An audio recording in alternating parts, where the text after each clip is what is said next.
Hello, everybody, and thank you for watching the Positive Talk Hour. And I'm very excited to have my guest, Ann Tucker, on the line. She's an internationally renowned speaker for decision-making and leadership techniques. She's developed, now shares her unique perspective and theories with you. We're going to be talking about her new book, Undoubtedly Awesome, Your Own Personal Roadmap from Doubt to Flow. Flow is something we talk about on this show a lot. I've talked to you many times about many stories of flow. We've had many authors on. And now we have a teacher of how to go from doubt to flow on the show. So I'm very excited to have her on the show. Ann, how are you doing today? I'm doing great. Thank you so much for having me. It's very much a pleasure to have you on the show. And so I'm sitting here. I just want to start off with, this is a pretty deep subject. And I think we hear so much. I mean, people have heard Oprah talk about flow, and we've heard all these authors talk about flow. And then some people we get glimpses of we're in flow and the synchronicity that happens in it. But I think that people really, they get caught up. They're like, well, I was so in flow, but what happened? Why am I not in flow now? And, I think doubt is probably the thing. And so how do you overcome this thing that seems to be so ingrained into our mind and soul is doubt? So how do you do that? Yeah, it's a great question, and I think it is the answer. There's a lot to it, the answer, but the key is that it's different for each of us depending on your soul type, and it's going to affect each of us differently depending on how you make decisions. So some people experience doubt more on the front end of a decision, and that's where they get tripped up. Other people, it's going to be more on the back end of a decision where they experience more doubt or more dissatisfaction or regret. So, and for each of us, we're going to have our own unique profile of how we're most susceptible to doubt, where it affects us most. So understanding your soul type, which tells you how you think, how you solve problems, how you make decisions, that's the key to understanding how doubt affects you, and then what you can do about it to help yourself get back into flow. So the soul type, is that like your soul contract, so to speak, or is it just basically like, getting kind of metaphysical here, your personality from other lives and stuff like that? You come into this, you have almost like a soul personality, so to speak, based on whatever you experienced in past lives. Is that kind of what we were talking about? Yeah. Yeah, the way I think of it is, if you can think of, universe or source or God, or however you would like to identify it, being by itself before there was anything, right? Sort of floating out in the ether before there was anything. How does the source come to understand itself? So just think hypothetically, an idea, this is a story, that it decided to divide itself into 7 different pieces, and give each of us one of those pieces. And that is our creative gift, right? Because source is a creative energy. So we each get one of those pieces of energy. And that is our way of being creative in the world. So, and that particular creative spark is something that we carry with us. And I believe it's something we carry from lifetime to lifetime. But certainly in this lifetime, understanding what that creative gift is, it affects how you then manifest in your lifetime. So, and that comes out. So think about every problem that you face is like a 7-sided shape, and every side has a door. So 7 doors. Each of us has one key into one of those doors, and we can solve all aspects of a problem. We all have the ability. Obviously, we do, because we get things done in our life. But there's one of those doors, one way into the problem that you specifically are best at. So if you can figure out what that is, what that unique talent is, that is your creative gift. That's your soul type. And it's not something that you learn. It isn't something that you model from your parents. It's something that you literally, you come out this way from the moment that you're born. And it governs specifically to how you create, how you think, how you solve problems, how you analyze. And it'll show up in the tiniest decisions that you make, from what you choose for breakfast to the biggest decisions that you make, to, what career, who you marry, all these things. It's that your way of approaching the decision, it's consistent. So that's interesting. So like, say that you've got somebody that is born to be they have the soul type to be a very expressive and creative and like sing or whatever and that kind of stuff. Maybe the soul type is just creative and expressive. They're out there and they're singing, they're doing artwork, and you see at a very early age they're coloring, and they're just humming to themselves and kind of that stuff. They're kind of just following this pattern that is their soul. and their archetype, I guess, would be a way to say it. That is a very interesting way of thinking, because how often, and I'll throw this question out here to you, how often do we have where we look at people and we're trying to push them into this box, so to speak? Well, you're this way, but we really need you to act this way. But their entire existence has been pushing them towards another direction. And now we're trying to stunt that in them. So how often do you see that happening? I mean, obviously we see it. I feel like we see it quite a bit, but in your practice. Yeah, absolutely. And it's interesting. I think what's true is that even though you have one natural soul type, so say that you are that expressive soul type and you have this desire for expression, you have this creative gift of expression, and maybe your job doesn't allow for that. So what do? And all of us, if you, as we go through life, we end up becoming more flexible. We grow and we adapt, and you'll start to take on some of the traits of other soul types. So all of us will model maybe one or two other soul types that will grow kind of towards that direction and broaden our skill base by learning those traits. And so that happens. So say, for example, if that expressive type ended up in a job where they weren't allowed to be expressive, where instead they were doing something that was much more solitary or much more analytic. They would have to grow and learn those skills in order to succeed in that environment. But what's really important to know is even if you become really adept at working or thinking in that way, understanding what your own natural inclinations are, and understanding that in your lifetime, if you don't express those, whatever your natural soul type is, if you're not able to find a way to exercise those gifts, that's what leaves you feeling a lot less fulfilled. That's where you feel that sense of emptiness. Why, what am I doing? What's my purpose? If you need to be able to identify what those strengths are and put them into practice, is what you're here to give.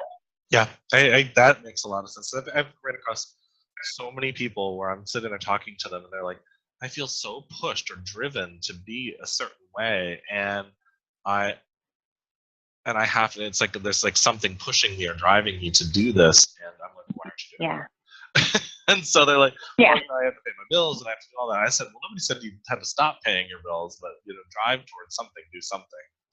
How often do we have people that are not doing that? So that's pretty incredible. So your book here is undoubtedly awesome for your personal roadmap, Doubt to Flow. So what gets people into doubt?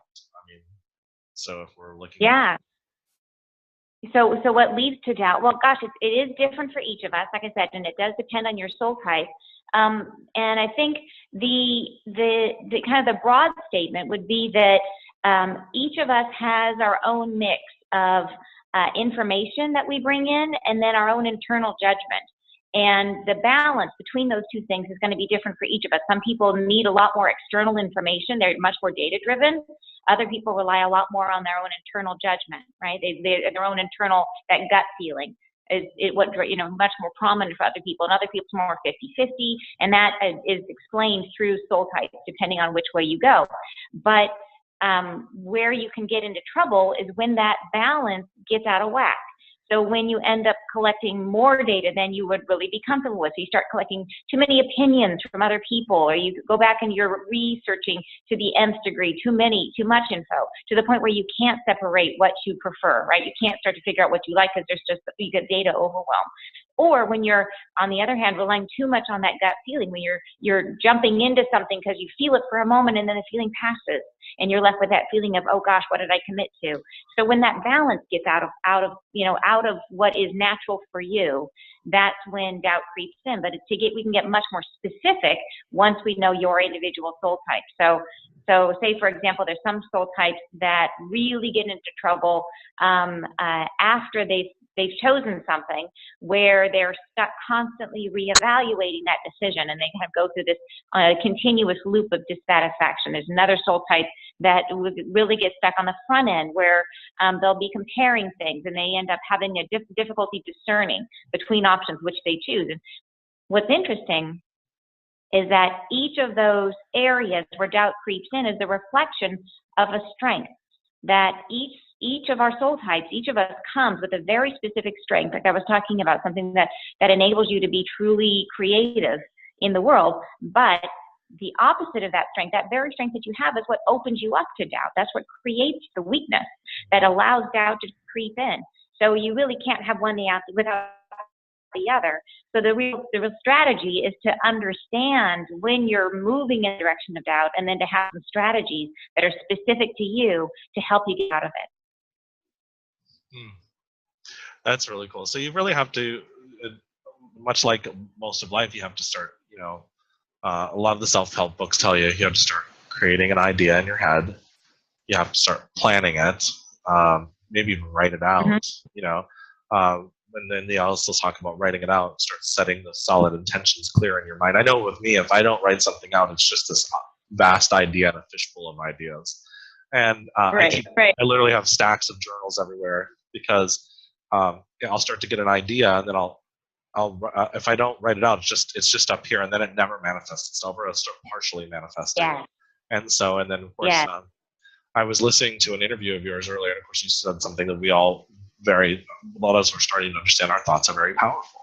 So, and if we got this fishbowl of ideas that are floating around up there, so what do we got? We got floating ideas, so in that sense, it's a powerful idea. So,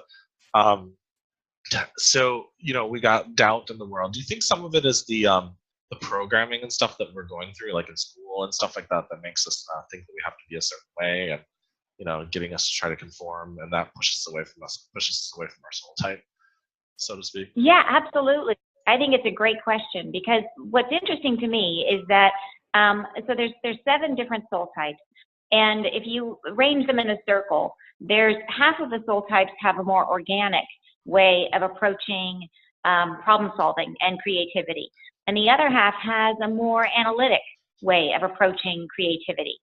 And what's interesting is that in this past era, we've been really focused on that more analytic way of growing things. It's been all about structure and organization and hierarchy and putting things in order. And that's been fantastic for the creation of our society and our schools and our corporations and all the things that it's given us. But it's a set of answers. So if you go to business school today, the set of answers that you get are all going to be from that left side. They're all going to be structure and organization. So whenever you're stuck, if you're one of those other soul types, if you're one of these more organic soul types, and you get stuck in trying to create a business and you're looking for an answer, the only answers that are available are these more analytic from this other side of the spectrum. So you'll be moving along in your organic process, coming up with these creative ideas and saying, oh, I've got this great idea. How do I manifest this? I've got to go do some research or do some learning. But all the answers you get are from outside of your creative system. They're from this analytic side. So yeah, I do think that there's been a real push to and it's like I said, it's been constructive for our society. But I think it's also really frustrating if you are, and I can tell from talking with you that you are more on that organic side, that there isn't, we don't teach the answers. So there are natural gaps in your knowledge, and there's the answers that are available to you are not the best answers for your particular creative style, if that makes sense. It does make sense. It's funny you should say that. I'll just throw this out there because we're talking about it. It's we have I have a really close friend who's very analytical and just very has to have the facts and all that other kind of stuff. And I'm like, oh, we'll just go with it. We'll figure it out. As we go along, he just looks at me, and the look at his face, he just starts to giggle, and you can just tell he's a little frustrated. And I'm very successful in a sense because I just kind of throw myself out there, and then I'm creative, and things happens and all that other kind of stuff. And he has to have a plan, and he's very successful in the area. It just made me think of this. There's a very business principle. I'm a corporate trainer during the day, and I teach a lot of leadership principles and stuff like that. So one principle I teach is that you have to have different people, different types, in order to create a good, strong team. Yeah. And so, with he and I we'll come together, and I'll have all these creative ideas, and he'll go like, all right, great idea, slow your horses. Now let's make a plan. And he has this joke about the 6 P's he always tells me about, which we joke about all the time. So, it stands for proper planning event prevents. I'm not going to finish the rest of it, but it's just a funny thing. And we just laugh and giggle. And of course, at first, when you start creating a team, it's team dynamics. You go into that time frame where you're forming, and then the team dynamics principles. I'm sure that forming, right? Yeah. And so you're getting to the stage where you're kind of bumping heads, I guess. But I think it's important when we're talking about this that undoubtedly awesome, how do you become undoubtedly awesome in a team? You know, you have to start pushing. Right. And Right. so you Yeah. almost need a team. So. Yeah, I think and I love that example, because I think it really does go to show you. I can't tell you in my practice as an executive coach how many times this understanding of soul type has come into play in terms of resolving conflict. So I worked with a pair of guys that were really, really critical to the organization, but who were similar to what you're describing in terms of the dynamic. One of them was wanting to get rolling and get moving right away and had these creative insights and wanted to his whole focus was on action. And then the guy that he needed to work with was really critical that they partner together, really wanted a plan.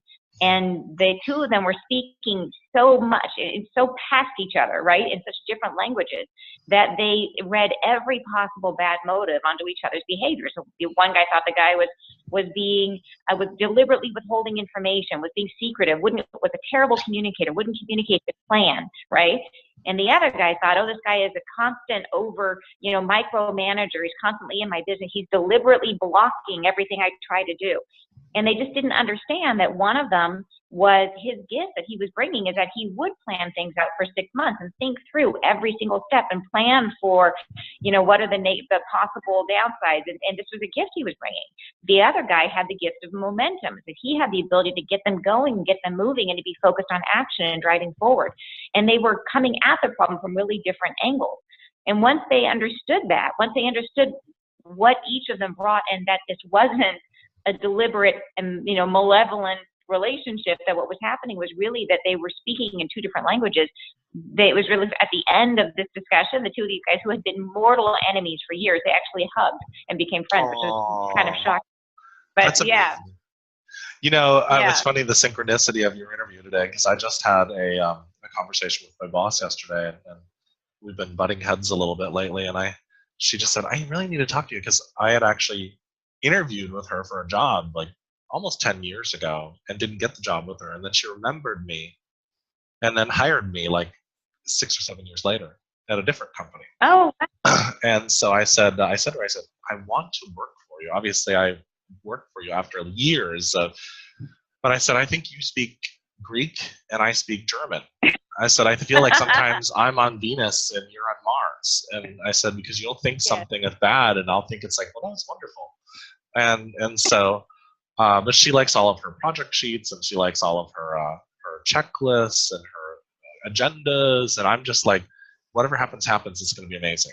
And so, so when we spent 2 hours talking in her office yesterday, and I'm like, when I walked in, I felt like I didn't trust her. And when I walked out, I felt like we just did something, and it's something new. And I remember it was like, because I was meditating about it in the morning, and I was like, I gotta talk to her, and we gotta figure this out, because it's been a few months. And the synchronicity of you talking about that story just makes me go, wow. Because for me, if I calm my mind, because I find that most people that I see out there and I teach, I'm sure you see this as well, their mind goes into this fight or flight thing, and it's constantly in a panic, and they can't even think straight. I call it not being grounded, I guess is the way to say it. So it was just interesting. So thank you for that. I appreciate it. Yeah, absolutely. Well, what's interesting is I think a lot of people in their life, people will pick as their life partner or somebody that their relationship partner. They'll choose someone who is a very opposite soul type to their own. So and I think it's because we balance each other. Is that if you think about you and this woman that you're interviewing with, is that your skills are probably you'll find conflict. And when you're trying to solve problems, because you'll think very differently, but the skills that she has will be skills that you don't. They'll be right fitting into your gaps. The areas where you're going to have your greatest weaknesses are going to be her greatest strengths. So I think that it's interesting when people, and a very large number, I don't have any specific statistics on this. I can just tell you that over and over again, it pops up where people, I find that I'll do a client soul type, and then their partner will be the opposite. And it's interesting that we choose that for ourselves. It must be that we know we need it. Do you think that maybe it comes down to, like, years ago I started practicing the concept of that everybody, like I always say that the world is my house of mirrors. So everything that the old saying that if you point your finger out in judgment, you got three pointing back at you. To me, that's like a house of mirrors. So what am I looking at? I'm looking Yeah. at things, the buttons that I'm not, maybe I'm not strong in, or maybe I feel weak in, or they're mirroring back something that I could grow in, or something like those areas. I mean, and so you're bringing in these people that you feel like you're lacking, or you don't have. It's not even lacking. It's just that, it's just not your strength, or not even something you're really interested in. And it makes Right. sense, the soul type that you're talking about. And then we probably, because of our lack of understanding of our soul type, we get into doubt because we're trying to be something that we're not, or we're trying to conform to something. Yeah. So, Yeah. Yeah, absolutely. Yeah. So looking at this, one of the things, you talk about a constant loop of anxiety because of, in the description of the book. Where do people get into this? I think we were talking about something I call a Fritzy loop, where they're looping and looping and looping. The anxiety is yeah. So Yeah. And where do people get into that? It's interesting. I think as people I think people end up in experiencing that anxiety because as we're approaching a decision, I think we are really hard on ourselves because we take the assumption that there is one right answer, right? We approach every decision as if there's one solution, and it's up to us to be smart enough or clever enough or do enough work or enough research to figure out what that one right thing is. And that stress, that pressure that we put on ourselves can create a lot of anxiety. And the truth is that in most decisions that you make, when you've narrowed it down to 2 or 3 things, any one of those is most likely going to be a good choice for you. Is that every choice that you make is going to have its own set of strengths and weaknesses. There's no perfect thing. So everything is going to have certain strengths that are going to work great and certain weaknesses that are going to be less good. And so then it comes to the question of, okay, then what makes it good? Why is it that we love some of our decisions and why do we not like others? And is it because we picked the wrong thing? And then we reflect back, and I picked the wrong thing. I wasn't smart. I wasn't clever. I didn't work hard enough. And we reflect that back on ourselves and become really self-critical that we weren't enough. And, we didn't do enough. And the truth is that most of the time when you're making a decision, that whether or not you love that decision has a whole lot less to do with what you choose and a whole lot more to do with how you choose it, with the specific process that you use. And process is not a very sexy word, right? It's not a very, you think process. Well, how could that be so important? But it is. The specific process that you use is what interacts with your thinking, interacts with the specific elements of your thought patterns that enables you to then fall in love with your choice. So if you're making the decision in such a way that you don't work your way through that thought process, the decision is never resolved. It stays open in your mind forever. And you're constantly in this comparison mode, constantly looking for other options. And that creates that feeling of doubt, that running in circles and circles and circles. And the only way to get yourself out of that is to either go back to square one or to stop that. To stop it, you have to understand. We have to be able to spot it and to know the trick, know how for your own specific self. How do I get out of that? How do I correct and get back on track? Get back into the correct element of my thought process. So, in other words, the way to break that is just to look at the thought process, so to speak. Is that? Yeah, it is. So if you took like a very generic look at what a standard decision-making thought process is, we go through, you can think of it like a ski jump. It looks like where you kind of go up and then you start and you identify the problem and then you go up sort of this steep hill of thinking through options. You're comparing one thing to another. This is kind of the hard work of the decision. And this is when we think of decision-making, this is what most people think of as decision-making. It's this comparison of analysis and what options does each one have. And that's what we think making a decision is.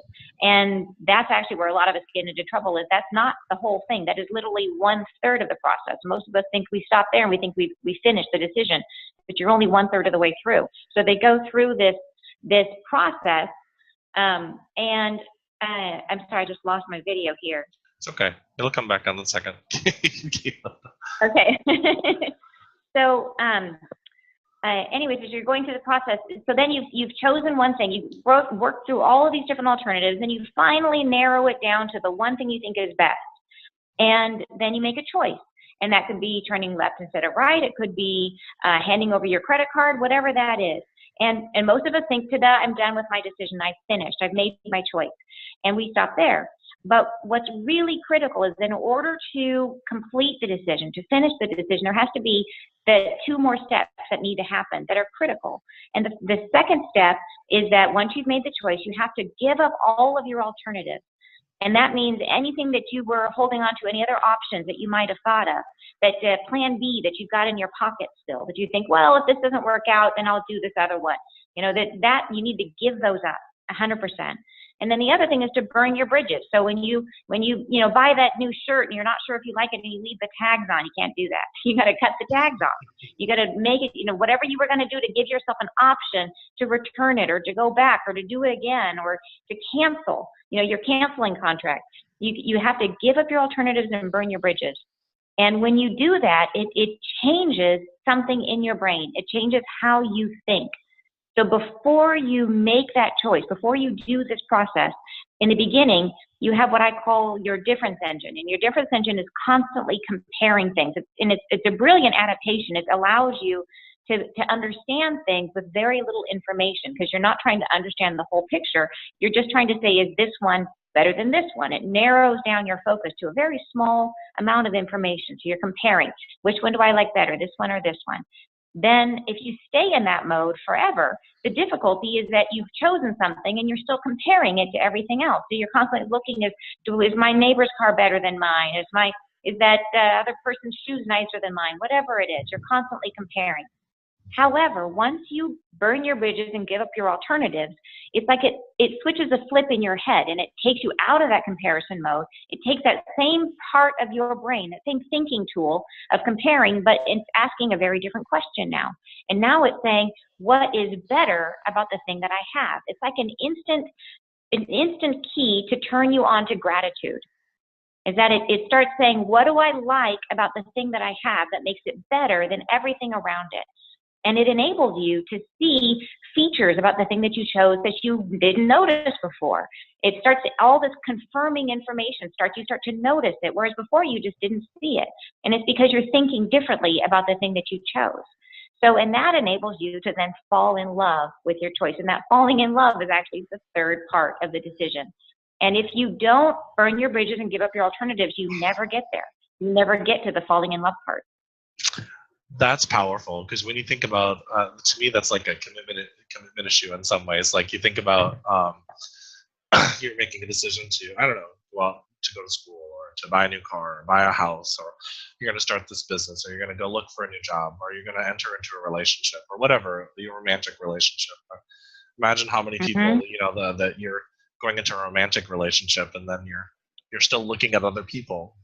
You're not really committed. Yeah. And so then the relationship never solidifies because you're still wandering around looking, oh, that person's attractive, that person. And it's not even, you're like, ooh, I wonder what the possibility is with them. So your mind, I think they call that cross-purposing, where your mind is right, like, exactly. And so how many people are out there doing that? And why are they afraid to commit? Because they're afraid of what the outcome is. If they do commit it, are they going to lose all these options? Am I going to make the wrong decision? So it's exactly what you're talking about. That's the doubt. And so yeah, it does. And they think they're being self-protective or they're protecting their ego. I think a lot of times people do it because they are afraid that if things go wrong, that they want to protect their emotions. So they think, well, I'm not going to get fully emotionally committed because if it goes badly, my emotions will be really hurt. So I'm going to do what I can to protect my emotions by leaning out. I'm going to commit kind of, but I'm going to lean out and give myself a plan B. I'm going to be in this relationship, but I'm going to keep sending holiday cards to my ex. Right. and or I'm going to not throw away my little black book or whatever it is. It's that idea that, oh yeah, I'm committed, but I'm going to just keep one foot out just in case so that I protect my own emotions, that I don't fall too much in love, that I don't become too emotionally vulnerable. But when you do that, it's not just about how committed you are. It's about whether or not your decision is successful, because our thoughts are powerful. Our thoughts create things, right? Our thoughts become things. And that creative energy that you have, and this is what this is all about, is that decisions are just about, a decision is like the prism that takes all of the light that your thoughts create and focuses it down into one direction. When you use it properly, it takes all your creative energy and it points it in one direction and makes the thing that you've chosen succeed. It creates it. But when you're leaning out of your decision, when you're in this position where you are half committed and you're sort of keeping plan B and you're constantly comparing what you have to other things, all those are energy leaks, right? And all those thoughts are going in all these other directions and preventing you from putting that energy towards the thing that you chose. So you are in a sense sabotaging yourself, sabotaging whatever it is that you've chosen and preventing it from succeeding. So why is it that we love one thing more than another? It's how we choose it, right? It's how committed are you? How much of your own energy, your own manifestation ability, your own creative power are you putting behind that you've chosen, putting behind that thing? It's powerful. It's powerful because when you think about all the stuff that is out there about the law of attraction and all that kind of stuff and power of our thoughts, Mm-hmm. and I've heard people talk about the stages and stuff like that, but nobody gets into the emotions of why we're doing this. And very few have I heard people talking about, your thoughts are overlapping each other and they're creating chaos, in a sense, so to speak. So you never feel like you're getting anywhere. And Right. you get small victories, and then you're like, well, wait, that was a small victory, but I never, it didn't go where I wanted it to go. And of course, I'm a study of natural law. In natural law, there's the law of gestation, which says everything happens when it's supposed to, and it's a time process. So obviously, you're going through these stages, which I believe you talk about in the book, stages of development until you're into that, Yeah. into that flow. So that's really Yeah. cool. So Yeah. powerful stuff. What is your website? It is. So the website for the book is undoubtedly, so the name of the book is Undoubtedly Awesome. And there's a website, undoubtedlyawesome.com. And it's kind of fun. If you go to the website, there's a survey that you can take that will tell you your soul type. It'll give you a brief description of your soul type and give you a little information about it that's different from what's in the book. So even if you have the book, still go to the website and take the survey just because it's fun. It'll give you a little bit of added info. But it takes, and the survey is actually really interesting. The survey only takes 3 questions because I've done it as a flow chart. And after using this in my executive coaching practice for years and years and years, I've narrowed it down to just a few things. And I could, within a couple questions now, I actually know what your soul type is, but I could tell you yours right now if you like. Okay. Yeah, that would be wonderful. You want to do it? Yeah, so, sure. Okay, so we'll go through, I'll use the questions just to show you how it works. So in general, I believe you make decisions faster than others. Is that correct? Yes. So, okay, great. So in general, when you're talking about things and talking about your day or telling a story, do you tend to stick with just the facts and the details about the story, or do you also include aspects about yourself, about how you feel or how it affects you? I also include facts about how I feel and how it affects me. Yeah. Perfect. So in general, do you enjoy most finding new solutions or communicating and influencing? Which one is most fun to you? I'm a public speaker, so communicating and influencing. Communicating and influencing. Awesome. So, and here's the tricky thing about this is that, so I believe that you are communicating and influencing, but I also think that you have a little bit of the finding new solutions to you, just in talking with you. My guess is that finding new solutions is your natural soul type and you've grown into communicating and influencing. Are you a highly visual person? Yes. Do you have other creative aspects about you? Do you enjoy remodeling houses or painting or things like that? I enjoy writing. I enjoy my blogs. I used to be a musician, not so much anymore. I love editing videos. I love, not necessarily painting, but yeah, I love just about anything creative. For me, remodeling houses probably not. I have a desire to learn. Yeah. Yeah. Okay. Well, I think that maybe you are right that the communicating and influencing is the right one then. So what that would tell us is that you are what we call the expressive soul type. And what that means is that your gift would be in telling the story that makes sense of the world for everyone else. In sense, speaking our truth is that you would have, of all the soul types, the closest connection to your emotions, the fastest connection to your emotions. So it would make you the most persuasive and the most influential of all of the soul types.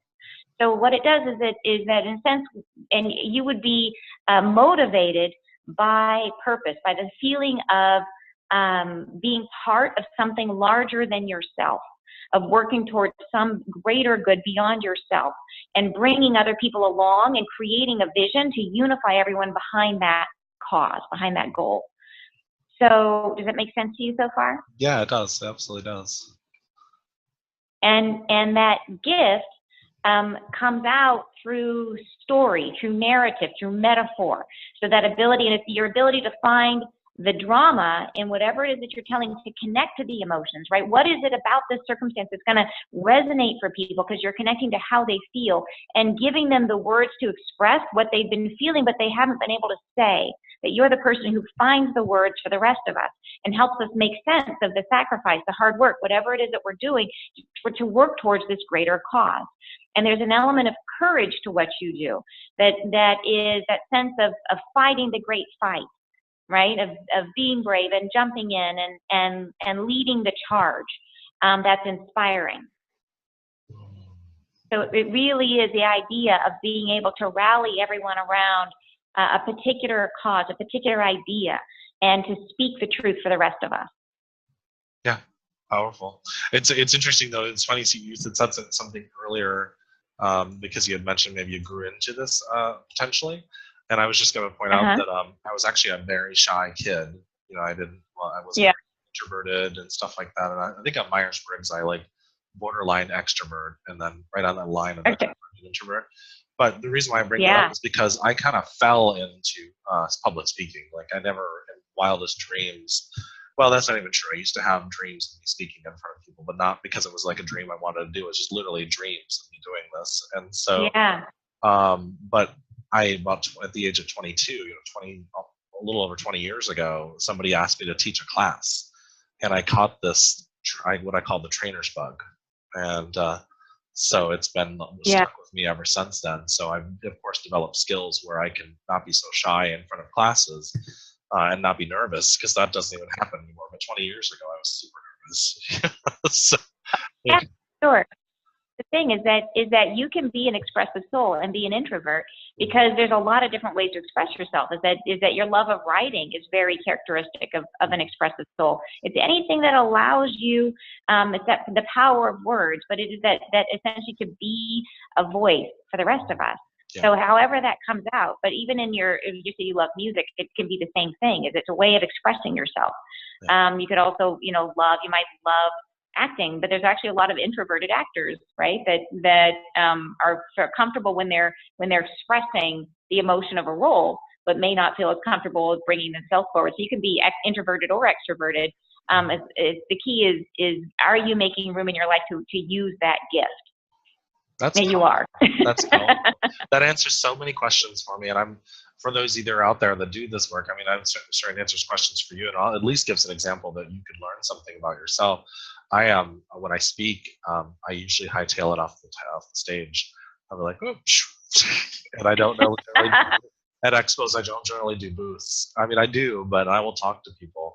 But generally, I find it much better to go back to my room and just be with my crew. That is not.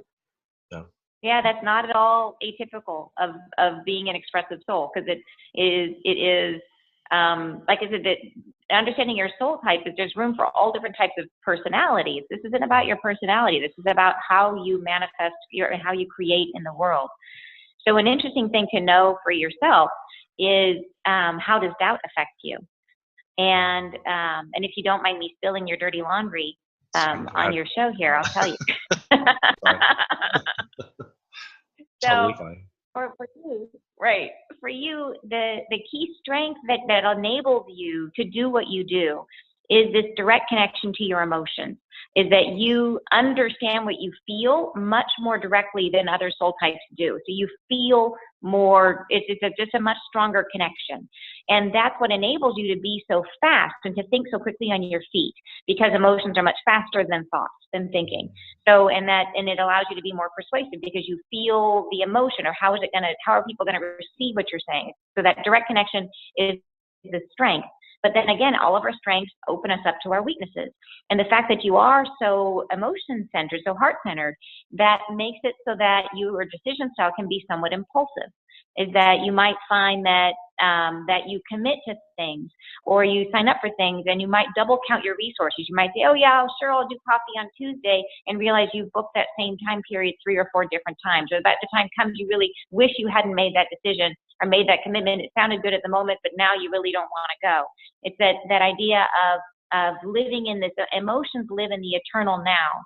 They live in what you're feeling right this moment. So the thing that may get you is making a decision based on how you feel right this moment, without considering how you're going to feel 2 weeks from now, or what resources you're going to have 2 weeks from now. Does that make sense? It does. It does make a lot of sense. It does make a lot of sense. So they can go to undoubtedlyawesome.com and do this. Mm-hmm. And then, of course, buy the book. Yeah. So I'm just so you know, for the people watching, I'm going to be placing that website in the description below, so that you can just click on the link and go and buy Undoubtedly Awesome, Your Personal Roadmap filled out.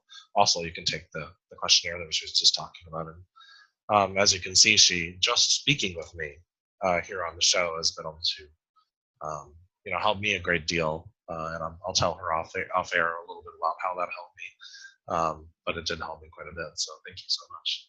So very well. In your practice, you do executive coaching, but do you do like personal coaching with speakers or other people trying to overcome their doubt and stuff like that? I don't. I'm not doing any personal or one-on-one work at the moment. Okay. I'm launching a group site called Wisdom Soup, where I'm going to be leading a group of people through a 5-step process to speed up serendipity. So it unfolds over 12 months, and the idea is to take people through essentially the same process that I experienced over 12 years to speed up their growth process.